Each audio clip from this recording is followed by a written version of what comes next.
Guys ಇಲ್ಲಿ ನೋಡ್ತಾ ಇರ್ಬೋದು ತುಂಬಾನೇ ಚೆನ್ನಾಗಿ ಬಂದಿದೆ ಚಿಕನ್ ಅಂತೂ. ಬನ್ನಿ ಟೇಸ್ಟ್ ಮಾಡೋಣ ಹೇಗಿದೆ ಅಂತ. ಸುಡ್ತಿದೆ, ಟೇಸ್ಟ್ ಮಾಡೋಣ.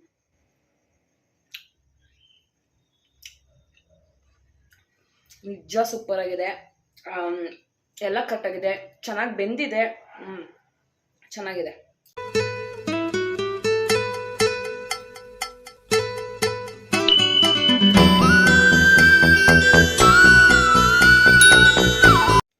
Hi, welcome back to my YouTube channel. I hope ಎಲ್ಲರೂ ಚೆನ್ನಾಗಿದ್ದೀರಾ, ನಾನು ಕೂಡ ಚೆನ್ನಾಗಿದ್ದೀನಿ. ಬನ್ನಿ ಲಾಗ್ನ ಸ್ಟಾರ್ಟ್ ಮಾಡೋಣ. ಇವತ್ತೇನಪ್ಪ ಲಾಗು ಅಂತ ಅಂದ್ರೆ, ಬೆಂಗಳೂರಲ್ಲಿ ಮಳೆ ಬರ್ತಿದೆ. ಸೊ ಮಳೆ ಬರ್ಬೇಕಾದ್ರೆ ಏನು ತಿನ್ಬೇಕಾಗುತ್ತಲ್ಲ, ಸೊ ಕ್ರೇವಿಂಗ್ಸ್ ಆಗುತ್ತಲ್ಲ. ಅದಕ್ಕೋಸ್ಕರ ಇವತ್ತು ನಾನು ಡಿನ್ನರ್ ಬಂದ್ಬಿಟ್ಟು ಏನ್ ಮಾಡ್ತಿದ್ದೀನಿ ಅಂತ ಅಂದ್ರೆ, ಚಿಕನ್ ತಗೊಂಡಿದ್ದೀನಿ. ಇಲ್ಲಿ ನೋಡ್ತಾ ಇರ್ಬೋದು, ಸ್ಕಿನ್ ನೋಟ್ ಮಾಡಿಸಿ ತಂದಿದ್ದಾರೆ. ಚಿಕನ್ ತೊಳೆದ್ಬಿಟ್ಟು ಇಟ್ಟಿದ್ದೀನಿ, ಅರಿಶಿನ ಮತ್ತೆ ಉಪ್ಪು ಹಾಕಿ ಚಿಕನ್ನ ತೊಳೆದಿಟ್ಟಿದ್ದೀನಿ. ನೆಕ್ಸ್ಟ್ ಇದರಲ್ಲಿ ನಾನು ಇವತ್ತು ಏನಪ್ಪ ಮಾಡ್ತಾ ಇದ್ದೀನಿ ಅಂತ ಅಂದ್ರೆ, ಚಪಾತಿಗೆ, ರೈಸ್ಗೆ, ಪೂರಿಗೆ ಎಲ್ಲದಕ್ಕೂ ಒಂದು ಗ್ರೇವಿ ಮಾಡ್ತಾ ಇದ್ದೀನಿ. ಸ್ಪೆಷಲ್ ಗ್ರೇವಿ, ಸ್ಪೆಷಲ್ ರೆಸಿಪಿ ಅಂತಾನೆ ಹೇಳ್ಬೋದು. ಸೊ ನಾನು ಸ್ಪೈಸಿಯಸ್ ಚಿಕನ್ ಗ್ರೇವಿ ಮಾಡ್ತಾ ಇದ್ದೀನಿ, ಸ್ಪೆಷಲ್ ಸ್ಪೈಸಿಯಸ್ ಚಿಕನ್ ರೆಸಿಪಿ ಮಾಡ್ತಾ ಇದ್ದೀನಿ. ಅದಕ್ಕೆ ಏನೆಲ್ಲ ಬೇಕಾಗುತ್ತೆ ಅಂತ ಈ ವಿಡಿಯೋದಲ್ಲಿ ನಿಮಗೆ ತಿಳಿಸ್ಕೊಡ್ತೀನಿ, ಓಕೆನಾ? ಸೊ ನಾವೀಗ ಮಸಾಲೆನ ನೀಟಾಗಿ ಫ್ರೈ ಮಾಡ್ಕೋಬೇಕಾಗತ್ತಲ್ಲ, ಅದಕ್ಕೆ ಏನೇನು ಬೇಕು ಅಂತ ನಿಮಗೆ ಈ ವಿಡಿಯೋದಲ್ಲಿ ತಿಳಿಸ್ಕೊಡ್ತೀನಿ. ಚಿಕನ್ ಆಲ್ರೆಡಿ ತೊಳೆದಿಟ್ಕೊಂಡಿದ್ದೀನಿ ನಾನು, ಮತ್ತೆ ಎಲ್ಲ ಕಟ್ ಮಾಡಿ ಇಟ್ಕೊಂಡಿದ್ದೀನಿ ಸ್ವಲ್ಪ ಬೇಗ ಮಾಡೋಣ ಅಂತ. ಬನ್ನಿ ಮತ್ತಿನೇ ತಡ, ನಿಮಗೆ ಏನೇನು ಬೇಕು ಮಸಾಲೆ ಅಂತ ಹೇಳ್ತೀನಿ. ತುಂಬಾ ಈಸಿ, ಮನೇಲೆ ಅಂದ್ರೆ ಜಾಸ್ತಿ ರೆಸಿಪಿ ಏನಿಲ್ಲ, ಸಾರಿ ಜಾಸ್ತಿ ಕ್ವಾಂಟಿಟಿ ಆಗಲಿ ಮತ್ತೆ ಜಾಸ್ತಿ ಸ್ಪೈಸಿಯಸ್ ಮಾಡೋದಾಗ್ಲಿ ಇದರಲ್ಲಿ ಏನೂ ಇಲ್ಲ. ಕಮ್ಮಿ ಐಟಮ್ಸ್ನ ಯೂಸ್ ಮಾಡಿ ಬೇಗ ಹೆಂಗೆ ಟಕ್ ಅಂತ ಮಾಡ್ಬೋದು ಅಂತ ಈ ವಿಡಿಯೋದಲ್ಲಿ ನಿಮಗೆ ತಿಳಿಸ್ಕೊಡ್ತೀನಿ. ಸೊ ಇನ್ನು ಯಾರೆಲ್ಲ ನನ್ನ ಚಾನೆಲ್ನ ನೋಡ್ತಾ ಇದ್ದೀರಾ, ಇನ್ನು ಯಾರೆಲ್ಲ ನನ್ನ ಚಾನೆಲ್ನ ಸಬ್ಸ್ಕ್ರೈಬ್ ಮಾಡಿಲ್ಲ ಅಂದರೆ ಪ್ಲೀಸ್ ಬೇಗ ಬೇಗ ಹೋಗಿ ಸಬ್ಸ್ಕ್ರೈಬ್ ಮೇಲೆ ಕ್ಲಿಕ್ ಮಾಡಿ ಮತ್ತೆ ಬೆಲ್ ಐಕನ್ನ ಕ್ಲಿಕ್ ಮಾಡ್ಕೊಂಡು ನನ್ನ ವಿಡಿಯೋಸ್ನ ನೋಡಿ. ನಾನು ಹಾಕಿದ ವಿಡಿಯೋ ಎಲ್ಲ ನಿಮಗೆ ಟಕ್ ಟಕ್ ಟಕ್ ಟಕ್ ಅಂತ ಬರುತ್ತೆ. ಸೊ ಮತ್ತಿನ್ಯಾಕೆ ತಡ, ಬನ್ನಿ ಮಾಡೋಣ. ಟೈಮ್ ಆಲ್ರೆಡಿ ಆಗಿದೆ. ನಮ್ಮ ಯಜಮಾನ್ರು ಬರ್ತೀನಿ ಅಂತ ಹೇಳಿದರೆ, ಅವ್ರು ಬರೋ ಅಷ್ಟರಲ್ಲಿ ನಾನು chicken gravy, special chicken gravy, spicious chicken gravy ಮಾಡ್ತಾ ಇದ್ದೀನಿ. ಬನ್ನಿ ಇಂಗ್ರೀಡಿಯೆಂಟ್ಸ್ ನೋಡ್ಕೊಂಡು ಬರೋಣ. ಇವಾಗ ಏನೇನು ತಗೊಂಡಿದೆ ಅಂತ ಈ ವಿಡಿಯೋದಲ್ಲಿ ನಿಮಗೆ ಹೇಳ್ತೀನಿ. ಫಸ್ಟು ಶುಂಠಿ ಮತ್ತೆ ಬೆಳ್ಳುಳ್ಳಿ ತಗೊಂಡಿದ್ದೀನಿ. ಶುಂಠಿ ಬೆಳ್ಳುಳ್ಳಿ ಇದ್ರೂ ಓಕೆ, ಬಟ್ ಅಷ್ಟು ಟೇಸ್ಟ್ ಬರಲ್ಲ ಅಂತ ಹೇಳಿ ನಾನು ಹುರ್ಕೊಂಡು ಮಾಡ್ತಾ ಇದ್ದೀನಿ. ಒಂದು ಈರುಳ್ಳಿ ತಗೊಂಡಿದ್ದೀನಿ, ಮತ್ತೆ ಬ್ಯಾಡಗೆ ಮೆಣಸಿನ್ಕಾಯಿ ತಗೊಂಡಿದ್ದೀನಿ, ಚಕ್ಕೆ ತಗೊಂಡಿದ್ದೀನಿ, ಮೆಣಸು ತಗೊಂಡಿದ್ದೀನಿ, ಮತ್ತೆ ಇದು ಲವಂಗ ತಗೊಂಡಿದ್ದೀನಿ. ಮೆಣಸು ಬಂದ್ಬಿಟ್ಟು ಒಂದು 10 ತಗೊಳ್ಳಿ. ಮೆಣಸು, ಲವಂಗನೂ ಅಷ್ಟೇ ಒಂದು 8 ತಗೊಳ್ಳಿ. ಚಕ್ಕೆ ಒಂದು 4 ಪೀಸ್ ತಗೊಳ್ಳಿ. ಒಂದು ಬ್ಯಾಡಿಗೆ ಮೆಣಸಿನ್ಕಾಯಿನೂ ಅಷ್ಟೇ ಒಂದು 5-6 ತಗೊಳ್ಳಿ. ಮತ್ತೆ ಒಂದೇ ಒಂದು ಟೊಮೊಟೊ ತೊಗೊಂಡಿದ್ದೀನಿ. ಜಾಸ್ತಿ ಟೊಮೊಟೊ ಹಾಕಬೇಡಿ, ಯಾಕೆ ಅಂತಂದರೆ ಸ್ವೀಟ್ ಆಗುತ್ತೆ, ಎಲ್ಲ ಹುಳಿ ಬರುತ್ತೆ ಅಂತ ಹೇಳಿ ನಾನು ಒಂದೇ ಟೊಮೊಟೊ ತೊಗೊಂಡಿದ್ದೀನಿ. ನೆಕ್ಸ್ಟ್ ಕೊಬ್ಬರಿ ಇದ್ರೆ ಇನ್ನೂ ಚೆನ್ನಾಗಿರುತ್ತೆ. ನನ್ನ ಹತ್ರ ಕೊಬ್ಬರಿ ಇಲ್ಲ ನಮ್ಮ ಮನೇಲಿ, ಸೊ ಅದಕ್ಕೆ ನಾನು ಕಾಯಿ ತೊಗೊಂಡಿದ್ದೀನಿ. ಮತ್ತು ಗೋಡಂಬಿ ತೊಗೊಂಡಿದ್ದೀನಿ. ಗೋಡಂಬಿ ಯಾಕೆ ಹಾಕ್ತಾರೆ, ಥಿಕ್ನೆಸ್ಗೋಸ್ಕರ ಹಾಕ್ತಾರೆ. ಮತ್ತು ಕೊತ್ತಂಬರಿ ಸೊಪ್ಪು ತೊಗೊಂಡಿದ್ದೀನಿ. ಇಷ್ಟು ತೊಗೊಂಡಿದ್ದೀನಿ. ಮೇನ್ ನಮಗೆ ಬೇಕಾಗಿರೋದು ಏನಂದರೆ ಚಿಕನ್. ಬನ್ನಿ ಇವಾಗ ಮಾಡೋದು ಹೇಗೆ ಅಂತ ನಿಮ್ಗೆ ಹೇಳ್ಕೊಡ್ತೀನಿ. ಸಾಂಬಾರ್ ಪುಡಿ ಬೇಕಾಗುತ್ತೆ. ನಾನು ಇಲ್ಲಿ ಯಾವುದೇ ರೀತಿಯಾಗಲಿ ಚಿಕನ್ ಮಸಾಲ ಯೂಸ್ ಮಾಡ್ತಾ ಇಲ್ಲ, ಗರಂ ಮಸಾಲ ಯೂಸ್ ಮಾಡ್ತಾ ಇಲ್ಲ. ಮತ್ತು ಖಾರ ಪುಡಿ ಬೇಕಾಗುತ್ತೆ. ನೆಕ್ಸ್ಟ್ ಎಲ್ಲದಕ್ಕೂ ನಾವು ಯೂಸ್ ಮಾಡ್ತೀವಿ ಅರ್ಶಿನ ಬೇಕಾಗುತ್ತೆ. ಸೊ ಕ್ವಿಕ್ ಅಂತ ಬೇಗ ಬೇಗ ಹೇಗೆ ಮಾಡೋದು ಅಂತ ನೋಡೋಣ ಬನ್ನಿ. ನಾನೀಗ ತಗೊಂಡಿದ್ದೀನಿ, ಕಡಾಯಿ ತಗೊಂಡಿದ್ದೀನಿ. ಗ್ಯಾಸ್ನ ಹಚ್ಕೊಳ್ಳೋಣ. ಸೊ ಇದಾದ್ಮೇಲೆ ಸ್ವಲ್ಪ ನಾವು ಎಣ್ಣೆ ಬಿಟ್ಕೊಳ್ಳೋಣ. ಒಬ್ಬಳೇ ಇದೀನಲ್ಲ, ಸೊ ವಿಡಿಯೋ ಮಾಡೋದಕ್ಕೆ ತುಂಬ ಹಿಂಸೆ ಆಗುತ್ತೆ. ಸ್ಟ್ಯಾಂಡ್ ಇಟ್ಕೊಂಡಿದ್ದೀನಿ, ಬಟ್ ಸ್ಟಿಲ್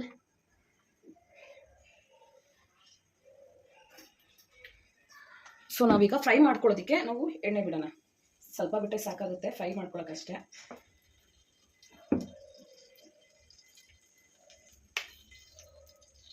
ಸೊ ಎಣ್ಣೆ ಕಾದಿದೆ. ನಾವೀಗ ಇದಕ್ಕೆ ಬೆಳ್ಳುಳ್ಳಿ ಶುಂಠಿ ಹಾಕ್ಕೊಳ್ಳೋಣ.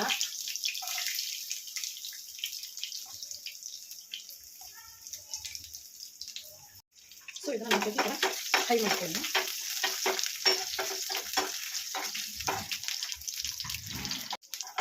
ಇವಾಗ ನಾವು ಈರುಳ್ಳಿ ಹಾಕೊಳ್ಳೋಣ.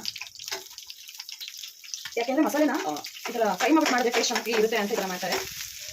ಸೊ ನೀಟಾಗಿ ಫ್ರೈ ಮಾಡ್ಕೊಳ್ಳೋಣ. ಟೊಮೊಟೊ ನೀವು ಫ್ರೈ ಮಾಡೋದಕ್ಕೆ ಹಾಕಬೇಡಿ, ರುಬ್ಬಕ್ಕೆ ಹಾಕಿ. ಸೊ ಸ್ಪೈಸಿ ಐಟಮ್ಗಳೇನು ತೊಗೊಂಡಿದ್ದೀನಿ ಅದೆಲ್ಲ ಹಾಕ್ತೀನಿ ಮಸಾಲೆ ಐಟಮ್ಗೆ. ಶುಂಠಿ, ಮೆಣಸು, ಚಕ್ಕೆ ಮತ್ತು ಲವಂಗ. ಎಲ್ಲಕ್ಕಿಂತ ಹಾಕ್ತಿಲ್ಲ ನಾನು. ಇದಕ್ಕೆ ನೋಡ್ತಾ ಇರ್ಬೋದು ಎಷ್ಟು ಈಸಿ ಮೆಥಡ್ ಅಂತ. ಸ್ವಲ್ಪ ಫ್ಲೇಮ್ ಜಾಸ್ತಿ ಕೊಟ್ಟೆ. ಅಂದರೆ ಇದು ಸ್ವಲ್ಪ ಅರ್ಧ ಬೇಯೋರ್ಗು ಫುಲ್ ರೋಸ್ಟ್ ಆಗೋದು ಬೇಡ, ಅರ್ಧ ಬೇಯೋರ್ಗು ಫ್ರೈ ಮಾಡ್ಕೋಬೇಕಾಗುತ್ತೆ. ಸೊ ಈಗ ನಾನು ಒಣಮೆಣಸಿನಕಾಯಿನ ಬ್ಯಾಡಗೆ ಮೆಣಸಿನಕಾಯಿ ಹಾಕೋತೀನಿ. ಬ್ಯಾಡಗೆ ಮೆಣಸಿನಕಾಯಿ ಏನಕ್ಕೆ ಅಂದರೆ ಕಲರ್ ಬರಲಿ ಅಂತ. ನಾವು ಖಾರ ಪುಡಿ ಹಾಕ್ತೀವಿ, ಬಟ್ ಸ್ಟಿಲ್ ಕಲರ್ ಬರಲಿ ಅಂತ ನಾನು ಬ್ಯಾಡಗೆ ಮೆಣಸಿನಕಾಯಿ ಯೂಸ್ ಮಾಡ್ತಿದ್ದೀನಿ. ನೀವು ಬೇಕಾದ್ರೆ ಯೂಸ್ ಮಾಡ್ಕೋಬೋದು, ನಾವು ಸ್ಕಿಪ್ ಮಾಡ್ಬೋದು. ಸೊ ಇದೊಂದು 5 ನಿಮಿಷ ಆಗಿ. ಸೊ ನಾನು ಇವಾಗ ಇದಕ್ಕೆ ಅರಿಶಿನ ಪುಡಿ ಹಾಕ್ಕೊತಾ ಇದ್ದೀನಿ. ಎಷ್ಟು ಬೇಕು ನೋಡ್ಕೊಂಡು ಹಾಕ್ಕೊಳ್ಳಿ. ಮತ್ತೆ ಇದನ್ನು ನೀಟಾಗಿ ಫ್ರೈ ಮಾಡೋಣ ಅಂತ. ಕೆಲಸ ಮಾಡಬೇಕಂತಲ್ಲ ಆಗುತ್ತೆ. ಸೊ ಯಾಕಂದರೆ ನಾಳೆ ಗುರುವಾರ ಆಗಿರೋದ್ರಿಂದ ಸೊ 1 ಟೈಮ್ಗೆ ಅಷ್ಟೇ ಮಾಡ್ಕೊತಿರೋದು. ನಾನು ಗುರುವಾರ ಚಿಕನ್ ತಿನ್ನಲ್ಲ, ನಾನು ವಿಡಿಯೋ ನೋಡೋದು ಗೊತ್ತಾಗುತ್ತೆ ನಾನು ಗುರುವಾರ ತಿನ್ನಲ್ಲ. ಸೊ ಈಗ ಕೊತ್ತಂಬರಿ ಸೊಪ್ಪನ್ನು ಹಾಕೋಣ. ಕೊತ್ತಂಬರಿನೂ ಹಾಕಿ ಇದನ್ನು ನೀಟಾಗಿ ಇದು ಮಾಡೋಣ.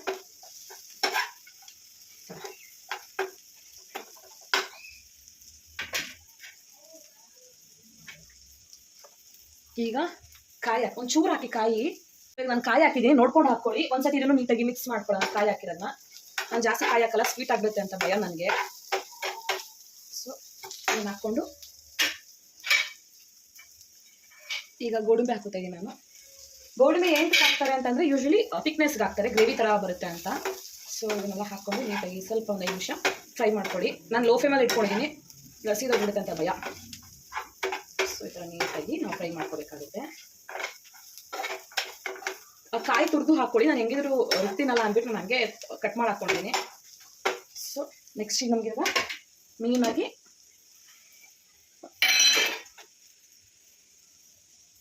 ಖಾರ ನೋಡಿ ಹಾಕ್ಕೊಳ್ಳಿ.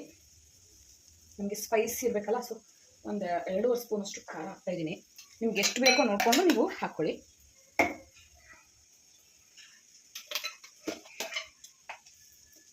ಸಾಂಬಾರು ಪುಡಿ ಒಂದು 1.5 ಸ್ಪೂನಷ್ಟು ಹಾಕ್ಕೋತೀನಿ ನಾನು.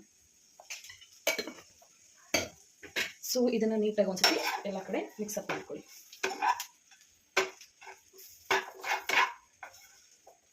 ಈ ಥರ ನೀಟಾಗಿ ಮಿಕ್ಸ್ ಮಾಡಿಕೊಂಡು ಒಂದು 5 ನಿಮಿಷ ಆಫ್ ಮಾಡ್ಬಿಟ್ಟು ಬಿಡಿ. ಯಾಕೆ ಅಂತಂದರೆ ನೀಟಾಗಿ ಮಿಕ್ಸ್ ಆಗಬೇಕಲ್ಲ. ನಾವು ಹಂಗೆ ಧನ್ಯ ಹಾಕ್ಬಿಟ್ಟು ಹುಡ್ಬಿಟ್ರೆ ಏನೋ ಗಟ್ಟಿ ಆಗಿಬಿಡುತ್ತೆ ಮತ್ತು ತಲೆ ಹಿಡ್ದಂಗೆ ಆಗಿಬಿಡುತ್ತೆ ಅಂತ ನಾನು ಆಫ್ ಮಾಡಿದ್ದೀನಿ. ನೋಡ್ತಾ ಇರ್ಬೋದು ನೀವು, ಆಫ್ ಮಾಡಿದ್ದೀನಿ. ಜಸ್ಟ್ ಈ ಥರ ಮಾಡಬೇಕು. ಇದು ಆರ್ಲಿ ಅಷ್ಟು ನಾವು ಕಡೆಗೆ ಬೇರೆ ಕಡೆ ಇಟ್ಕೊಂಡು ಚಿಕನ್ನ ಇಟ್ಕೊಳ್ಳೋಣ. ಬನ್ನಿ, ನೋಡ್ತಾ ಇರ್ಬೋದು ನೀಟಾಗಿ ಮಸಾಲೆ ಎಲ್ಲ ನಾನು ಫ್ರೈ ಮಾಡ್ಕೊಂಡು ಇಟ್ಕೊಂಡಿದ್ದೀನಿ. ಇದು ಆರಿದ್ಮೇಲೆ ನಾವು ಮಿಕ್ಸಿಗೆ ಹಾಕಿ ರುಬ್ಕೋಬೇಕಾಗತ್ತೆ. ಇವಾಗ ನಾವೇನ್ ಮಾಡ್ಬೇಕಂದ್ರೆ ನಾವು ಈರುಳ್ಳಿನ ಚಾಪ್ ಮಾಡ್ಕೋಬೇಕು. ಯಾಕೆ ಅಂತ ಅಂದ್ರೆ ನಾವು ಚಿಕನ್ನ ಫ್ರೈ ಮಾಡ್ಬೇಕಲ್ಲ, ಅದಕ್ಕೆ ಈರುಳ್ಳಿ ಬೇಕೇ ಬೇಕು. ಸೊ ಚಿಕನ್ ಫ್ರೈ ಮಾಡೋದಕ್ಕೆ ಈರುಳ್ಳಿ ಕಟ್ ಮಾಡ್ಕೋಬೇಕು. ಅದಾದ್ಮೇಲೆ ಇದೊಂದು 5 ನಿಮಿಷ ಬಿಟ್ಬಿಡ್ತೀನಿ ಆರಾದ್ಮೇಲೆ ಮಿಕ್ಸಿಗೆ ರುಬ್ಕೊಬಿಟ್ಟು ಆಮೇಲೆ ಹಾಕೋಣ. ಇವಾಗ ಈರುಳ್ಳಿ ಕಟ್ ಮಾಡ್ಕೊಳ್ಳೋಣ ಬನ್ನಿ. ಇವಾಗ ನಾನು ತೊಗೊಂಡಿದ್ದೀನಿ. ಇವಾಗ ಇದಕ್ಕೆ ಒಂದು ಟೊಮೊಟೊ ಹಾಕೋತಾ ಇದ್ದೀನಿ. ನೆಕ್ಸ್ಟ್ ನಾನೇನು ಫ್ರೈ ಮಾಡಿ ಇಟ್ಕೊಂಡಿದ್ನಲ್ಲ ಆ ಮಸಾಲೆನ ಹಾಕೋತಾ ಇದ್ದೀನಿ.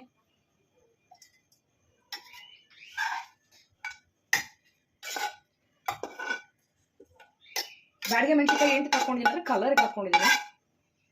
ಸೊ ಇವಾಗ ನೀರು ಹಾಕ್ಕೊತೀನಿ. ಇವಾಗ ನಾನು ಸ್ವಲ್ಪ ರುಬ್ಬೋದಕ್ಕೆ ನೀರು ಹಾಕೋತಾ ಇದ್ದೀನಿ. ಇವಾಗ ರುಬ್ಕೊಳ್ಳೋಣ ಬನ್ನಿ. ನೀರು ಹಾಕ್ಕೊಂಡಿದ್ನಲ್ಲ, ಇವಾಗ ಇದನ್ನು ರುಬ್ಬೇಕಲ್ಲ, ಬನ್ನಿ ರುಬ್ಬೋಣ. ನೀವು ಇಲ್ಲಿ ನೋಡ್ತಾ ಇರ್ಬೋದು ಪೇಸ್ಟ್ ಎಷ್ಟು ಚೆನ್ನಾಗಿ ಬಂದಿದೆ ಅಂತ. ಈ ಥರ ಇರಬೇಕು, ನೀರಾಗಿರಬಾರ್ದು, ತುಂಬ ಗಟ್ಟಿನೂ ಇರಬಾರ್ದು. ಈ ಥರ ಮೀಡಿಯಮ್ ಆಗಿ ನಾವು ರುಬ್ಕೋಬೇಕಾಗುತ್ತೆ. ಇಲ್ಲಿ ನೋಡ್ತಾ ಇರ್ಬೋದು ನೀವು, ತುಂಬ ಸ್ಮೂತಿಯಾಗಿ ಬಂದಿದೆ. ಸೊ ಬನ್ನಿ ಇವಾಗ ಒಗ್ಗರಣೆಗೆ ಹಾಕ್ಕೊಳ್ಳೋಣ. ತೊಳೆದಿನಲ್ವ, ಸ್ವಲ್ಪ ನೀರು ಇದಾಗಲಿ ಅಂದ್ಬಿಟ್ಟು ಈ ಥರ ಇಕ್ಕಿದ್ದೀನಿ. ಇವಾಗ ನಾವು ಒಂದು ಕಡಾಯಿಗೆ ಎಣ್ಣೆ ಬಿಟ್ಕೊಳ್ಳೋಣ.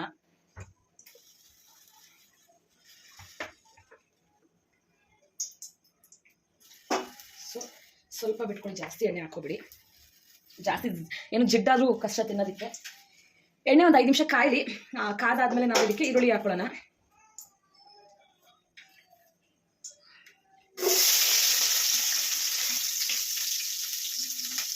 ಸೊ ಈರುಳ್ಳಿ ಹಾಕ್ಕೊಂಡು ಇದನ್ನು ನೀಟಾಗಿ ಈ ಥರ ಫ್ರೈ ಮಾಡ್ಕೊಳ್ಳೋಣ.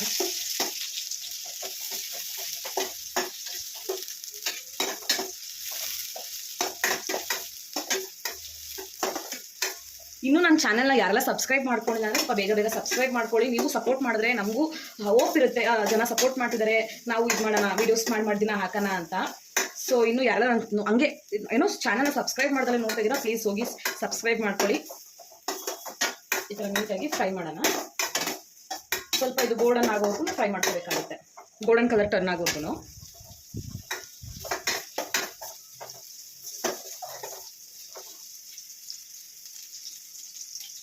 ಇಲ್ಲಿ ನೋಡ್ತಾ ಇರ್ಬೋದು ಈರುಳ್ಳಿ ಚೆನ್ನಾಗಿ ಬೆಂದಿದೆ. ಸೊ ಇವಾಗ ನಾವೇನು ತೊಳೆದಿಟ್ಕೊಂಡಿವಲ್ಲ ಚಿಕನ್ನ, ಅದು ನೀಟಾಗಿ ಹಾಕಬೇಕಾಗುತ್ತೆ.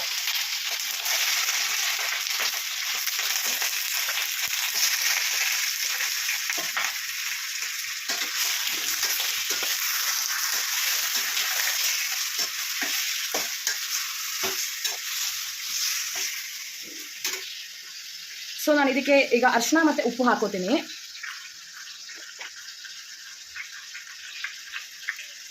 ಅರಿಶಿನ,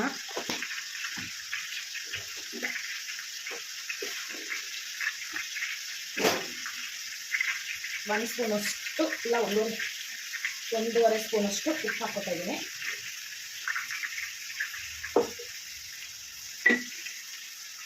ಇದನ್ನ ಮತ್ತೆ ನಾವೀಗ ನೀಟಾಗಿ ಒಟ್ಟಿಗೆ ಮಿಕ್ಸ್ ಮಾಡೋಣ.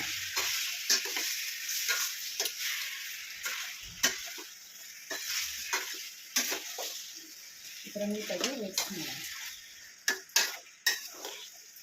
ನನಗೆ ಈ ಫ್ರಿಜ್ಜಲ್ಲಿ ಇಟ್ಕೊಂಡು ತಿನ್ನೋದು ನಂಗೆ ಅದೆಲ್ಲ ಇಷ್ಟ ಆಗಲ್ಲ ಗೈಸ್. ಯಾಕೆ ಅಂತಂದರೆ ಏನಿದ್ರು ನ್ಯಾಚುರಲ್ಲೇ ನಾವು ಯಾವಾಗ ಮಾಡಿರ್ತೀವೋ ಅವಾಗಲೇ ತಿನ್ಬಿಡ್ಬೇಕು. ಗುರುವಾರ ಅಂದ್ಬಿಟ್ಟು ಫ್ರಿಜ್ಜಲ್ಲಿ ಇಟ್ಕೊಂಡು ಶುಕ್ರವಾರ ತಿನ್ನೋದು ಆ ಥರ ಒಬ್ಬರು ಮಾಡ್ತಾರೆ. ಸೊ ನನಗೆ ಅದೆಲ್ಲ ಇಷ್ಟ ಆಗಲ್ಲ. ಇವತ್ತು ಎಷ್ಟಾಗುತ್ತೋ ಅಷ್ಟು ಖಾಲಿ ಮಾಡಿಬಿಟ್ಟು ಮಿಕ್ಕಿರೋದನ್ನ ನಾಯಿಗಳೇ ಎಲ್ಲರೂ ಹಾಕಬೇಕು. ಈಗ ನಾವೇ ಖಾಲಿ ಮಾಡ್ತೀವೇನೋ ಗೊತ್ತಿಲ್ಲ, ಇಷ್ಟೊಂದು ಇಬ್ಬರಲ್ವಾ. ಸೊ ಈ ಥರ ನೀಟಾಗಿ ಫ್ರೈ ಮಾಡಬೇಕಾಗುತ್ತೆ. ನಿಮಗೆ ಕಲರ್ ಇನ್ನೂ ರೆಡ್ ಕಲರ್ ಬೇಕು ಅಂತ ಅಂದರೆ ನೀವೇನು ಮಾಡಬೇಕು ಅಂತ ಅಂದರೆ ಖಾರ ಪುಡಿನೇ ಹಾಕೋಬೋದು. ಡೈರೆಕ್ಟ್ ಇದಕ್ಕೆ ರುಬ್ಬಕ್ಕೆ ಹಾಕಬೇಡಿ, ಇಲ್ಲಿಗೆ ಹಾಕೊಳ್ಳಿ ಖಾರ ಪುಡಿ ಡೈರೆಕ್ಟಾಗಿ. ಏನು ಚಿಕನ್ ನೀವು ಫ್ರೈ ಮಾಡ್ತಿದ್ದೀರಲ್ವಾ, ಇದಕ್ಕೆ ನೀವು ಡೈರೆಕ್ಟಾಗಿ ಖಾರ ಪುಡಿ ಹಾಕೋಬೋದು. ರೆಡ್ ಆಗಬೇಕು ಅಂತಂದರೆ, ಮೀಡಿಯಮ್ ರೆಡ್ ಬೇಕು ಅಂತಂದರೆ ನೀವು ಒಗ್ಗರಣೆಗೆ ಹಾಕ್ಬಿಟ್ಟು ಏನು ಮಸಾಲೆ ಏನು ರುಬ್ಕೋತಿರಲ್ವ ಅದಕ್ಕೆ ಹಾಕ್ಬಿಟ್ಟು ನೀವು ಮಾಡ್ಕೋಬೋದು. ಸೊ ಈ ಥರ ನೀಟಾಗಿ ಒಂದು 5 ಮಿನಿಟ್ಸ್ ಆದ್ರೂ ಬೇಯಬೇಕಿದ್ರು. ಸೊ ನೀಟಾಗಿ ಬೇಯಲಿ, ಅಲ್ಲಿವರೆಗೂ ಟೇಕ್ ಬ್ರೇಕ್. ವಿಡಿಯೋನ ಸ್ಕಿಪ್ ಮಾಡಿದ್ರೆ ಫುಲ್ ವಿಡಿಯೋ ನೋಡಿ. ಟೇಸ್ಟಿ ಆಗಿರೋ ಚಿಕನ್ ಗ್ರೇವಿ ರೆಡಿ ಆಗ್ತಿದೆ, ನೀಟಾಗಿ ಬೇಯ್ತಿದೆ. ನೋಡ್ತಾ ಇರ್ಬೋದು. ಈ ಮಳೆಗೂ ನೀರು ನೋಡಿ, ನೀರೆಲ್ಲ ಬಿಟ್ಕೊಂಡಿದೆ ಈ ಥರ. ಅದು ನೀರು ಹಿಂಗೋವರೆಗೂ ಬೇಯಿಸ್ಕೋಬೇಕಾಗುತ್ತೆ. ಈ ಮಳೆಗೂ ನಾನು ಮಾಡ್ತಿರೋ ಸ್ಪೈಸಿಯಸ್ ಚಿಕನ್ಗೂ ತುಂಬಾ ಚೆನ್ನಾಗಿರುತ್ತೆ. ನೀವು ಒಂದ್ಸತಿ ಮಾಡ್ಕೊಂಡು ಟ್ರೈ ಮಾಡ್ಕೊತೀನಿ.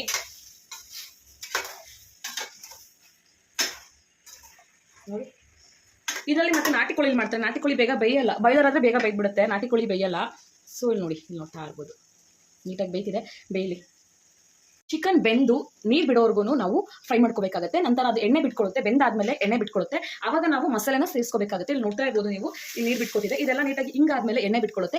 ಅದಾದ್ಮೇಲೆ ನಾವು ಮಸಾಲೆ ಏನು ರುಬ್ಬಿಟ್ಕೊಂಡಿದೀವೋ ಅದನ್ನ ಹಾಕೋಬೇಕಾಗುತ್ತೆ. ನೀಟಾಗಿ ಮಾಡಿದ್ರೆ ನೀಟಾಗಿ ಬರುತ್ತೆ. ಹೆಂಗೆಂಗೋ ಮಾಡಿದ್ರೆ ಒಂದ್ಸತಿ ಚೆನ್ನಾಗಿ ಬರುತ್ತೆ. ನಾವು ಹಿಂಗೆ ಮಾಡಬೇಕು ಹಂಗೆ ಮಾಡ್ಬೇಕಂದಾಗ ಒಂದ್ಸತಿ ಹಾಳಾಗ್ಬಿಡುತ್ತೆ. ನಾವು ಚೆನ್ನಾಗಿ ಮಾಡಬೇಕು ಅನ್ಕೋತೀವಲ್ಲ ಅವಾಗ ಚೆನ್ನಾಗಿ ಬರಲ್ಲ. ಹೆಂಗೆಂಗೋ ಮಾಡಿದ್ರೆ ಚೆನ್ನಾಗಿರುತ್ತೆ. ಸೊ ನೀಟಾಗಿ ನೀರು ಹಿಂಗಾದ್ಮೇಲೆ ಎಣ್ಣೆ ಬಿಟ್ಕೊಳ್ಳುತ್ತೆ. ಎಣ್ಣೆ ಬಿಟ್ಕೊಂಡಾದ್ಮೇಲೆ ನಾವೇನು ಮಸಾಲೆನ ರುಬ್ಬಿಟ್ಕೊಂಡಿದೀವೋ ಅದನ್ನ ಹಾಕಬೇಕಾಗುತ್ತೆ. ಇದಕ್ಕೆ ನೀವು ಚಪಾತಿ ಆಗಲಿ ರೈಸ್ ಆಗಲಿ ತುಂಬಾ ಚೆನ್ನಾಗಿರುತ್ತೆ. ದೋಸೆಗೂ ಚೆನ್ನಾಗಿರುತ್ತೆ, ಯಾಕಂದ್ರೆ ನಾವು ಕರಿ ಥರ ಮಾಡ್ತಿರೋದಲ್ವಾ. ಸೊ ದೋಸೆಗೂ ಚೆನ್ನಾಗಿರುತ್ತೆ. ನೀಟಾಗಿ ಇದನ್ನು ಮತ್ತೆ ಇನ್ನೊಂದ್ಸತಿ ಕೈ ಆಡಿಸ್ಕೊಳ್ಳಿ. ಮತ್ತು ತಲೆ ಸಿಯೋ ಥರ ಎಲ್ಲೂ ಮಾಡ್ಕೋಬೇಡಿ. ನೋಡ್ತಾ ಇರ್ಬೋದು ನೀಟಾಗಿ ಫ್ರೈ ಆಗ್ತಿದೆ.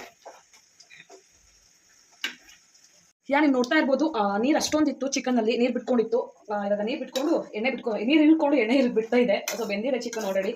ಒಂದು 5 to 10 ಮಿನಿಟ್ಸ್ ಬೇಯಿಸಬೇಕು. ಯಾಕೆ ಅಂತ ಅಂದರೆ ಇದು ಏನು ಕೋಳಿ ಬಾಯ್ಲರ್ ಕೋಳಿ ಆಗೋದ್ರಿಂದ ನಾವು ಇದನ್ನ ಒಂದು 10 to 15 ನಿಮಿಷ ಬೇಯಿಸ್ಕೋಬೇಕು. ಫಾರಂ ಕೋಳಿ ಅದೇ ಮೊಟ್ಟೆ ಕೋಳಿ ಆದರೆ ನಾವು ಅದನ್ನ ಕೂಗಿಸ್ಕೊಂಡೇ ಮಾಡಬೇಕಾದ್ರೆ ಫ್ರೈ ಮಾಡೋದು ಚೆನ್ನಾಗಿ ಬರಲ್ಲ. ಇದು ಬಾಯ್ಲರ್ ಆದರೆ ನಾವು ಈ ಥರ ಬೇಗೇನು ಬೇಯಿಸ್ಕೋಬೋದು. ಫಾರಂ ಆದರೆ ಸ್ವಲ್ಪ ಕಷ್ಟ ಆಗುತ್ತೆ, ನಾಟಿ ಕೋಳಿ ಆದರೆ ಇನ್ನೂ ಕಷ್ಟ ಆಗುತ್ತೆ. ಸೊ ನೋಡಿ, ಇದಾದಮೇಲೆ ನಾವೇನು ರುಬ್ಬಿಟ್ಕೊಂಡಿದ್ವಲ್ಲ ಆ ಮಸಾಲೆನ ನಾವು ಇದಕ್ಕೆ ಸೇರಿಸ್ಕೋಬೇಕಾಗುತ್ತೆ. ನೋಡಿ ಮಸಾಲೆ ಏನು ರೆಡ್ ಆಗಿದೆ. ಇವಾಗ ಇದನ್ನ ಒಂದು ನೀಟಾಗಿ ಮಿಕ್ಸಪ್ ಕೊಡೋಣ. ಒಂದ್ಸತಿ ನೀಟಾಗಿ ಎಲ್ಲ ಕಡೆ ಮಿಕ್ಸಪ್ ಕೊಡೋಣ. ನನ್ನ ಚಾನಲ್ ಸಬ್ಸ್ಕ್ರೈಬ್ ಮಾಡಿಕೊಂಡ್ರೆ ನಿಮಗೆ ತುಂಬ ಮೋರ್ ವಿಡಿಯೋಸ್ ಸಿಗುತ್ತೆ, ರೆಸಿಪಿ ವಿಡಿಯೋಸ್ಗಳು ನೀವು ನೋಡ್ಬೋದು. ನಾನು ಆದಷ್ಟು ಮಾಡಿ ಹಾಕಿದ್ದೀನಿ. ನೋಡಿ, ಈ ಚಳಿ ಟೈಮಲ್ಲಿ ಈ ಥರ ಮಾಡಿಬಿಟ್ರೆ, ಬೇಳೆ ಸಾಂಬಾರು ಮಾಡಿರ್ತೀರ ಅರ್ಜೆಂಟಿಗೆ ಏನು ಮಾಡಬೇಕಪ್ಪ ಅಂತ ಗೊತ್ತಿರಲ್ಲ, ಕಬಾಬ್ ಮಾಡೋಕ್ಕಂತೂ ಟೈಮ್ ಸಿಗಲ್ಲ ಅಂದರೆ ಈ ಥರ ಈಸಿಯಾಗಿ ನಾವು ಮನೇಲೇ ಮಾಡ್ಕೊಂಡು ತಿನ್ಬೋದು. ಸೇಮ್ ರೆಸ್ಟೋರೆಂಟ್ ಥರನೇ ಇರುತ್ತೆ ಚಿಕನ್. ಒಂದ್ಸತಿ ಟ್ರೈ ಮಾಡಿ ಅಂತ ಹೇಳ್ತೀನಿ. ಎಸ್, ಇದು ಮಸಾಲೆ ಒಂದು 5 ನಿಮಿಷ ಬೇಯಲಿ. ಅದು ಘಮ ಏನಿದೆ ಅಲ್ಲ ನಾವು ಹುರಿದಿದ್ದೀವಿ ಆಲ್ರೆಡಿ, ಬಟ್ ಸ್ಟಿಲ್ ಬೇಯ್ಕೊಳ್ಳಿ ಒಂದು 5 ನಿಮಿಷ. ಇದಕ್ಕೆ ನೀರು ಸೇರಿಸ್ಕೊಳ್ಳೋಣ. ಇಷ್ಟೊಂದು ಗಟ್ಟಿ ಬೇಡ, ನೀರು ಸೇರಿಸ್ಕೊಳ್ಳೋಣ. ನೋಡಿ ಎಷ್ಟು ಬೇಕು ಅಂತ ನೋಡಿಕೊಂಡು ಥಿಕ್ನೆಸ್ ನೋಡ್ಕೊಳ್ಳಿ, ನಿಮಗೆ ಎಷ್ಟು ಥಿಕ್ನೆಸ್ ಬೇಕು ಅಂತ. ಸೊ ಹೆಂಗಿರೋ ಕುದಿತ್ತಲ್ಲ, ಈಗ ಒಂದು 10 ರಿಂದ ಒಂದು 5 ನಿಮಿಷ ಬೇಯಿಸಿದ್ರೆ ಟೇಸ್ಟ್ ಹೇಗಿದೆ ಟೇಸ್ಟ್ ಮಾಡಿಬಿಟ್ಟು ಉಪ್ಪು ಖಾರ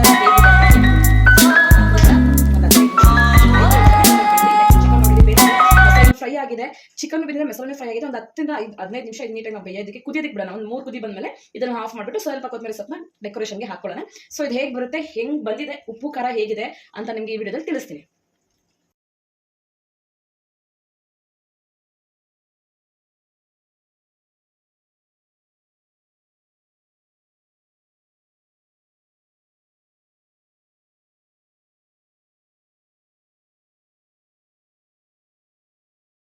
ಗೈಸ್ ಚಿಕನ್ ಇವಾಗ ಕುದಿತಿದೆ, ಇಲ್ಲಿ ನೋಡ್ತಾ ಇರ್ಬೋದು ಹೊಗೆ ಹೋಗ್ತಿದೆ, ಕುದಿತಿದೆ. ನೀಟಾಗಿ ಒಂದ್ಸತಿ ಮಿಕ್ಸರ್ ಕೊಟ್ಟಿದ್ದೀನಿ. ಸೊ ನೋಡೋದಲ್ಲ ಎಷ್ಟು ಈಸಿಯಾಗಿ ಮನೆಯಲ್ಲೇ ಕಮ್ಮಿ ಐಟಮ್ನ ಯೂಸ್ ಮಾಡ್ಕೊಂಡು ಮಾಡ್ಬೋದು ಅಂತ. ಇವಾಗ ಅದೊಂದು 5 ನಿಮಿಷ ನೀಟಾಗಿ, ಒಂದು 10 ನಿಮಿಷ ಆಗಿದೆ, ಒಂದು 5 ನಿಮಿಷ ನೀಟಾಗಿ ಬೇಯ್ಲಿ ನಿಮ್ಮ ಮುಂದೆನೆ ಟೇಸ್ಟ್ ಮಾಡ್ಬಿಟ್ಟು ಸೀರಿಯಸ್ಲಿ ನಾನು ರಿವ್ಯೂ ಹೆಂಗೆ ಅಂದರೆ ಆನೆಸ್ಟ್ ರಿವ್ಯೂ ಕೊಡ್ತೀನಿ. ನೀವು ನೋಡ್ಬೋದು, ಚೆನ್ನಾಗಿತ್ತು ಅಂದರೆ ಚೆನ್ನಾಗಿತ್ತು, ಇಲ್ಲ ಅಂದ್ರೆ ಇಲ್ಲ ಅಂತ ಹೇಳ್ತೀನಿ. ಅದಕ್ಕೆ ಮುಂಚೆ ನೀಟಾಗಿ ಫಸ್ಟ್ ಬೇಯ್ಲಿ. ಆಗ ನಾನು ಚಪಾತಿ ಕಳಿಸಿಟ್ಕೊಂಡಿದ್ದೀನಿ. ಸೊ ಚಪಾತಿ ಆದರೆ 1-2 ಚಪಾತಿ ಮಾಡಿಬಿಟ್ಟು ಸ್ವಲ್ಪ ರೈಸ್ ಮಾಡಿದ್ರೆ ಚೆನ್ನಾಗಿರುತ್ತೆ. ಎಸ್ ಗೈಸ್, ಮೋರ್ ವಿಡಿಯೋಸ್ ಬೇಕು ಅಂತ ಅಂದರೆ ಪ್ಲೀಸ್ ನನಗೆ ಜಾಸ್ತಿ ಸಪೋರ್ಟ್ ಮಾಡಿ. ಜಾಸ್ತಿ ಸಪೋರ್ಟ್ ಮಾಡಿದ್ರೆ ನನಗೂ ಇಷ್ಟ ಆಗುತ್ತೆ ವಿಡಿಯೋಸ್ ಮಾಡಬೇಕು ಅಂತ. ಇವಾಗ ಮೀಡಿಯಂ ಫ್ಲೋರ್ ಇಡ್ತಾ ಇದ್ದೀನಿ. ಸೊ ನನಗೂ ಅನ್ಸುತ್ತೆ, ಫಾಲೋವರ್ಸ್ ಜಾಸ್ತಿ ಆಗ್ತಿದ್ದಾರೆ, ಸಬ್ಸ್ಕ್ರೈಬರ್ಸ್ ಜಾಸ್ತಿ ಆಗ್ತಿದ್ದಾರೆ, ಲೈಕ್ ಬರ್ತಿದೆ ಅಂತ. ಪರವಾಗಿಲ್ಲ, ನನಗೆ 100-200 ವ್ಯೂಸ್ ಹೋಗ್ತಿದೆ, ಇಟ್ಸ್ ಓಕೆ. ನಾನು ಓಪ್ನ ಕಳ್ಕೊಳ್ಳಲ್ಲ. ಎಲ್ಲರೂ ನಾನು ಹಿಂಗೆ ಇರುತ್ತೆ, ನಾನು ಮಾಡೇ ಮಾಡ್ತೀನಿ. ಒಂದಿನ ನಾನು ಯೂಟ್ಯೂಬ್ ಕ್ರಿಯೇಟರ್ ಆಗಿ ಆಗ್ತೀನಿ ಅಂತ ನನಗೆ ಗೊತ್ತು. ನಾನು ಮಾಡೇ ಮಾಡ್ತೀನಿ. ನಾನು ಓಪ್ನ ಎಲ್ಲೂ ಬಿಟ್ಟಿಲ್ಲ. ನಾನು ಬಿಡಬೇಕು ಅಂದರೆ ಅವಾಗಲೇ ಬಿಡ್ತಿದ್ದೆ. ನನಗೆ ಎಷ್ಟು 1000-250 ಸಮಥಿಂಗ್ ಇದ್ದಾಗ ನಾನು ಬಿಟ್ಬಿಡ್ಬೇಕಿತ್ತು, ಬಿಡಲಿಲ್ಲ. ಬಟ್ ನನಗೆ 1379 ಅವರು 69 ಸಮಥಿಂಗ್ ಆಗಿದ್ದಾರೆ. ಸೊ ನಂಗೆ ಅದಕ್ಕೆ ಖುಷಿ. ಪರವಾಗಿಲ್ಲ, ನನಗೆ ಅಲ್ಲಿಂದನೇ ಬರ್ತೀನಿ, ಪರವಾಗಿಲ್ಲ. ಬಟ್ ನಾನು ಹೋಪ್ನ ಯಾವುದೇ ಕಾರಣಕ್ಕೂ ನಾನು ಬಿಡಲ್ಲ. ಒಳ್ಳೊಳ್ಳೆ ಕಂಟೆಂಟ್ ಕೊಡ್ತೀನಿ. ಮತ್ತು ನಮ್ಮ ಯಜಮಾನ ಜೊತೆ ಆದಷ್ಟು ನಾನು ವೀಡಿಯೋಸ್ನ ಮಾಡೋಕ್ಕೆ ಟ್ರೈ ಮಾಡ್ತೀನಿ. ಅಂದರೆ ಅವ್ರಿಗೆ ಸ್ವಲ್ಪ ಕ್ಯಾಮ್ರಾ ಶೈ ಇದೆ, ಅವ್ರು ಬರಲ್ಲ, ಎಲ್ಲರೂ ಅವರು ಸ್ವಲ್ಪ ಮ್ಯಾಚ್ಕೊಳ್ತಾರೆ. ಅದಕ್ಕೆ ನಾನು ಆ ವಿಡಿಯೋನೂ ಅಷ್ಟೇ ಗಿಫ್ಟ್ ಕೊಡ್ಬೇಕಾದ್ರೆ, ನಾನು ಅಷ್ಟೇ ಲಾಲಿಪಾಪ್ ಗಿಫ್ಟ್ ಕೊಡ್ಬೇಕಾದ್ರೆ ಒಂದು ವಿಡಿಯೋ ಮಾಡಲ್ಲ ಪ್ಲೀಸ್, ನನಗೆ ಇಷ್ಟ ಆಗಲ್ಲ ಅಂದರು. ಪ್ಲೀಸ್ ನಿಮಗೋಸ್ಕರ ಅಲ್ಲಿಂದ ಹೋಗಿ ಪ್ಯಾಕ್ ಮಾಡಿಸ್ಕೊಂಬಂದಿದ್ದೀನಿ. ಪ್ಲೀಸ್ ನೀವು ವಿಡಿಯೋ ಮುಂದೆ ಬರಲೇಬೇಕು. ಇದೊಂದೇ ವಿಡಿಯೋ ಮಾಡೋದು, ನೆಕ್ಸ್ಟ್ ಮಾಡಲ್ಲ ಅಂತಿದ್ದೀನಿ. ಪ್ರ್ಯಾಂಕಿಂಗ್ ವಿಡಿಯೋ ಮಾಡ್ತೀನಿ ಅಂತ ಹೇಳಿದ್ದೀನಿ. ಆದರೆ ಅದನ್ನು ಮಾಡ್ತೀನಿ, ಪ್ರ್ಯಾಂಕಿಂಗ್ ವಿಡಿಯೋ ಮಾಡ್ತೀನಿ. ಅವ್ರ ಜೊತೆ ಎಲ್ಲ ಅಂದ್ರೆ ಅವ್ರ ಜೊತೆ ಆಗಲಿ, ನಮ್ಮ ಸಿಸ್ಟರ್ ಜೊತೆ ಆಗಲಿ ಮಾಡ್ತೀನಿ. ಎಸ್, ಇವಾಗ ಆದಮೇಲೆ ಹೇಗಿದೆ ಅಂತ ಕೇಳಿ ಜಾಸ್ತಿ ನಾನು ಇದು ಮಾಡಲ್ಲ, ಓಕೆನಾ?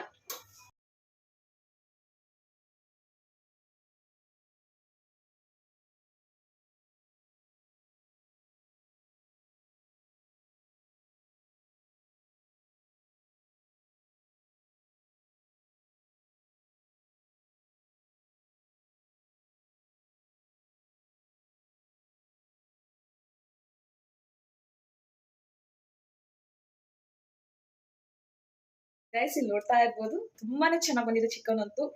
ಬನ್ನಿ ಟೇಸ್ಟ್ ಮಾಡೋಣ ಹೇಗಿದೆ ಅಂತ. ಸುಡ್ತಿದೆ, ಟೇಸ್ಟ್ ಮಾಡೋಣ.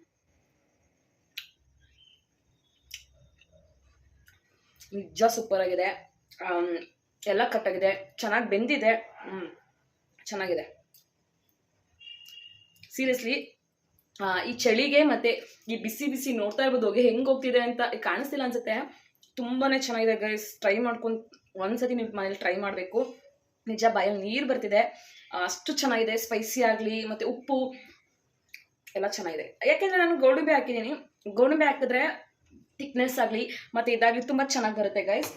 ತುಂಬಾ ಚೆನ್ನಾಗಿದೆ. ಚಿಕನ್ ತುಂಬ ಚೆನ್ನಾಗಿ ಬೆಂದಿದೆ, ಮತ್ತು ಸ್ಪೈಸಿನೂ ಆಗಲಿ, ಕಲರ್ ಆಗಲಿ. ಇದನ್ನೇ ನಾವು ಎಂಪೈರ್ಗೆ ಇಲ್ಲ ಯಾವ್ದಾರು ಹೋಟ್ಲಿಗೆ ಹೋದ್ರೆ 550-450 ಕೊಡ್ಬೇಕಾಗುತ್ತೆ. ಅದ್ರ ಬದಲು ಮನೇಲೆ ಅವ್ರು ಏನೇನು ಚಿಕನ್ ಹಾಕಿರ್ತಾರೋ, ಯಾವಾಗ ಚಿಕನ್ ಹಾಕಿರ್ತಾರೋ ಗೊತ್ತಿರಲ್ಲ. ಮನೇಲೆ ಫ್ರೆಶ್ ಆಗಿ ತಗೋಬಹುದು. ಮನೇಲೆ ಈ ಥರ ರೆಸಿಪಿಗಳನ್ನ ಮಾಡ್ಕೊಂಡು ತಿಂದರೆ, ನಿಮ್ಮ ಯಜಮಾನರಿಗೂ ಮಾಡಿಕೊಟ್ರೆ ತುಂಬಾ ಖುಷಿ ಆಗುತ್ತೆ. ಎಸ್, ಐ ಹೋಪ್ ನಿಮಗೆ ಈ ವಿಡಿಯೋ ಮತ್ತು ಈ ವ್ಲಾಗ್ ನಿಮಗೆ ತುಂಬಾ ಇಷ್ಟ ಆಯಿತು ಅನಿಸುತ್ತೆ. ಇಷ್ಟ ಆಗಿದ್ದಲ್ಲಿ ಏನು ಮಾಡಬೇಕು ಅಂದರೆ ನಿಮ್ಮ ಫ್ಯಾಮಿಲಿ ಫ್ರೆಂಡ್ಸ್ ಜೊತೆ ಶೇರ್ ಮಾಡ್ಕೊಳ್ಳಿ. ಅವ್ರಿಗೂ ಹೇಳಿ ರೆಸಿಪಿ ಮಾಡ್ಕೊಂಡು ತಿನ್ನಿ ಅಂತ. ತುಂಬಾ ಚೆನ್ನಾಗಿರುತ್ತೆ. ಒಂದ್ಸತಿ ಟ್ರೈ ಮಾಡಿಬಿಟ್ಟು ಕಮೆಂಟ್ ಮಾಡಿ ಹೇಗಿತ್ತು ಅಂತ. ನನಗೆ ಗೊತ್ತಿಲ್ಲ, ಕಮೆಂಟ್ ಬರುತ್ತೋ ಇಲ್ವೋ ಗೊತ್ತಿಲ್ಲ. ಒಂದು 2-3 ವೀಡಿಯೋಸ್ ಬಂದಿದೆ, ಅಷ್ಟು ಬಿಟ್ಟು ಕಮೆಂಟ್ ಬಂದಿಲ್ಲ. ಪ್ಲೀಸ್ ಕಮೆಂಟ್ ಮಾಡಿಬಿಟ್ಟು ಹೇಳಿ ಹೇಗಿದೆ. ಮತ್ತು ನಿಜ ಟ್ರೈ ಮಾಡ್ಕೊತೀನಿ, ಒಂದ್ಸತಿ ಟ್ರೈ ಮಾಡ್ಕೊತೀನಿ. ಐ ಹೋಪ್ ಈ ವಿಡಿಯೋ ನಿಮಗೆ ಇಷ್ಟ ಆಯಿತು ಅನ್ಸುತ್ತೆ. ಇಷ್ಟ ಆಗಿದ್ದಲ್ಲಿ ಏನು ಮಾಡಬೇಕು ಅಂದರೆ ಯಾವಾಗಲೂ ನಿಮ್ಗೆ ಹೇಳ್ತಾ ಇರ್ತೀನಿ, ಲೈಕ್ ಶೇರ್ ಕಮೆಂಟ್ ಆಗಿ ಸಬ್ಸ್ಕ್ರೈಬ್ ಟು ತನು ಕೂಡ ಮಾರ್ಕ್ಸ್ ಯೂಟ್ಯೂಬ್ ಚಾನಲ್ ಅಂತ ಹೇಳ್ತಾ, ಮುಂದಿನ ವಿಡಿಯೋದಲ್ಲಿ ಹೊಸ ವಿಡಿಯೋದಲ್ಲಿ ನಿಮ್ಮ ಜೊತೆ ಸಿಗ್ತೀನಿ ಅಂತ ಹೇಳ್ತೀನಿ. ಅಲ್ಲಿವರೆಗೂ ನನ್ನ ಮರಿಬೇಡಿ. ಎಲ್ಲೂ ಸ್ಕಿಪ್ ಮಾಡಿದಂಗೆ ವಿಡಿಯೋದಲ್ಲಿ ಸ್ಕಿಪ್ ಮಾಡಿದ್ರೆ ನಿಮಗೆ ರೆಸಿಪಿದು ಐಟಮ್ ಮಿಸ್ ಆಗುತ್ತೆ ಅಂತ ಹೇಳ್ತೀನಿ. ಅದಕ್ಕೆ ಪೂರ್ತಿಯಾಗಿ ವಿಡಿಯೋ ನೋಡಿ, ಎಲ್ಲೂ ಸ್ಕಿಪ್ ಮಾಡಿದಂಗೆ. So okay, love you all, take care ಅಂತ ಹೇಳ್ತಾ ಮುಂದಿನ ವಿಡಿಯೋದಲ್ಲಿ ಸಿಗ್ತೀನಿ. ಎಲ್ಲರೂ take care, love you all, bye bye.